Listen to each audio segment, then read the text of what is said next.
How did that make you feel, quitting a safe, corporate, well-paid job with kids, with a mortgage, and then you have months and months of no income?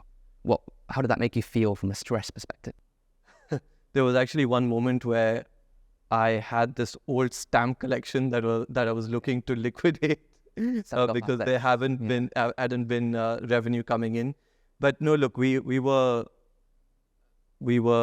had reserves in that we had consulting revenues that we had built up. We were doing about $1 million a year in consulting revenue, and we had planned for a while before software revenue would actually pick up to the point where it starts having an impact on your P&L.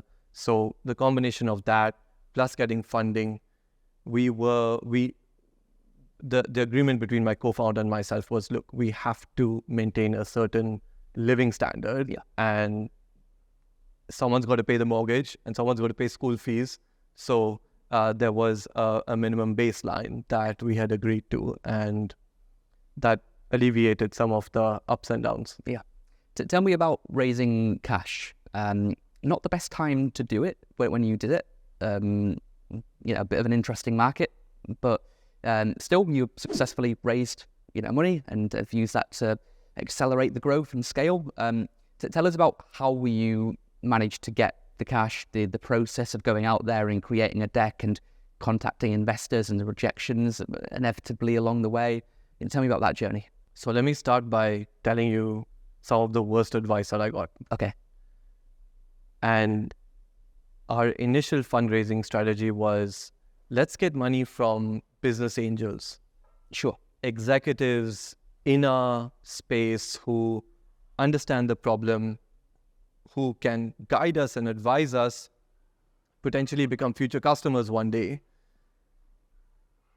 but validate the need, and they see the need because they live the need. So it was, right, let's get angel checks as an initial way of getting started. And the worst advice I got was, MG, you need to go and tell a story that is so big and so visionary that they need to go home and tell their spouse about why they should put 50, 100 grand in Kuvama rather than a down payment on the holiday house. Sure. And that's what I went out and did. Yeah. And I got rejection after rejection after rejection. I was like, this is going to be hard. Yeah. And then the best piece of advice that I got along the way was, MG, the right kind of investors, they're going to know. And rather than talking about a big grand vision, why don't you proactively talk about the good, the bad, and the ugly? Just brutal honesty with them. Here's what's working, here's what's not working, here's how we need your help.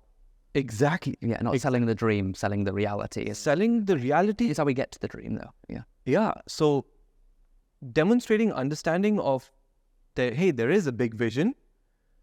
But then also, when you say the good, the bad, and the ugly, you're over-indexing on the not-so-good stuff. Yeah.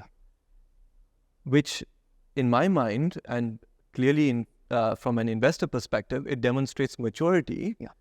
It preempts the really tough questions that they're going to ask. And if you do it right, you can turn it around to them and say, hey, here's the bad and the ugly. How are you going to help me with the bad and the ugly?